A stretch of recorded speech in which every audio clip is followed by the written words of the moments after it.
I'm not gonna lie to you, I didn't think I was gonna be making a video on this. My first impression of Rollin Rascal was just seeing some stupid TikTok basically saying, hey, look at how stupid this Sonic clone looks, with some weird promotional video of Rollin Rascal just running. At first I thought it was pretty silly, but actually once I started to look more into it, the more my interest started to peak. I saw the Kickstarter page and watched the trailer, and to be honest, this game looks really promising. So for the past few days, all I've been doing is playing the demo with my friends, and yeah, it's actually really fun. It's worth noting that the TikTok I'm referring to was actually making fun of the character's design, but I gotta say, I'm not an expert on character design or anything, but I like it. He looks pretty fine to me.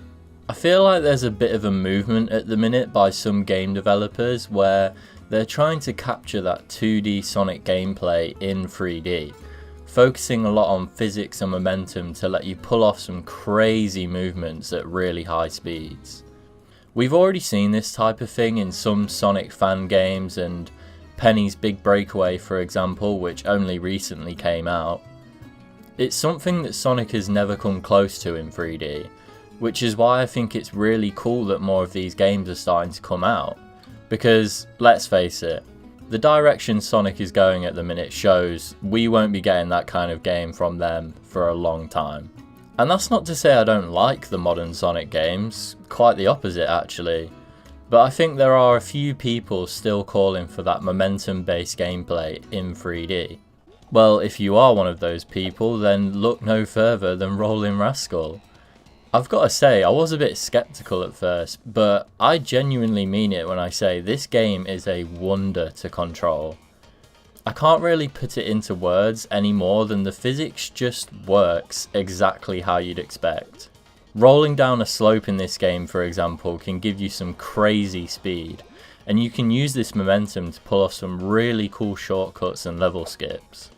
This movement makes Time Attack a really fun and replayable game mode. Even in the demo, I love finding out how I can essentially just break the level with my movement and skip entire sections to save time. And don't take this the wrong way, that's not a criticism, that's the product of amazing movement that rewards good use of the game's mechanics. I really hope they don't see people being able to do this and try and fix it or patch it out. I want to see them go in the other direction and embrace it actually. Maybe even design levels around this if that's not what they're already doing. Another reason I'm making this video is because the game is insanely fun already.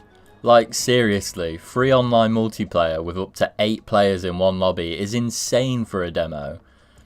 Of course there's only like 5 or 6 tracks here, but 1, the levels are well designed and really fun to run through anyway, and 2, it's free. It's a demo, it's literally like, this is just a taster of what we're getting. It's actually a genius move to include online multiplayer for this game as a mode at all. It seems like a bit of a no-brainer, but seriously, how many games are we going to see trying to copy the standard Mario Kart formula before people realise it's just fun to race on foot?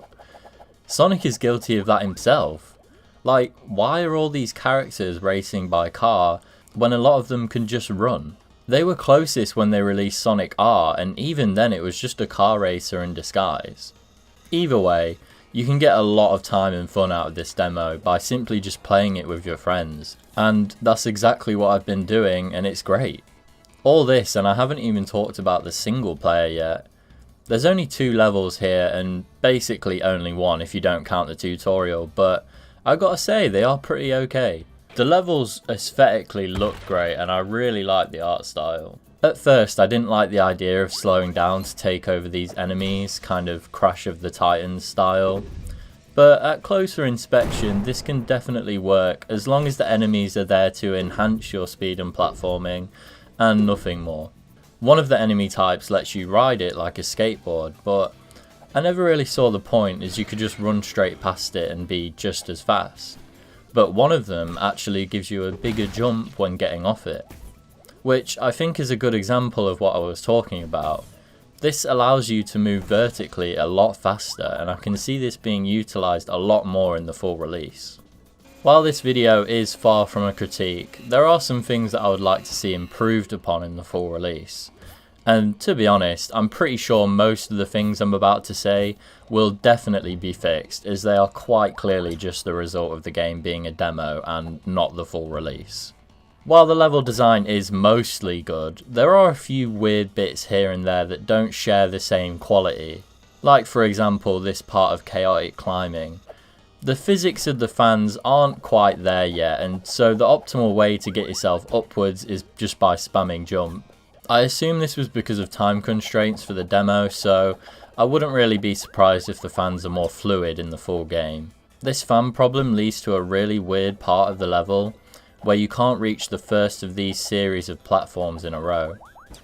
But again, I'm sure this is just a byproduct of it being a demo. Another thing that I feel like they can't afford to get wrong is the camera. I'm glad to say though, 90% of the demo the camera works just fine. But there are a few moments where it can rapidly lock into place and throw you out of control a little bit.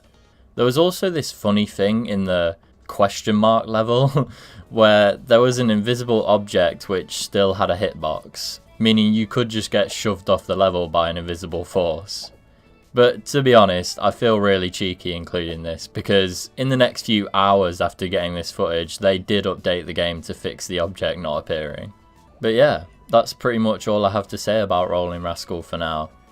I can see they've deservedly smashed their Kickstarter goal and are now on the path to unlocking some really cool features that I can't wait to see in the full game. I'll definitely be getting the game once it comes out, and if you haven't played the demo yet and it looks quite interesting to you, honestly just give it a shot. I promise you won't be disappointed. Well, I think that'll be all from me today, and I think it's time to carry on working on the next video in the Sonic series. So, until then, I'll see you next time.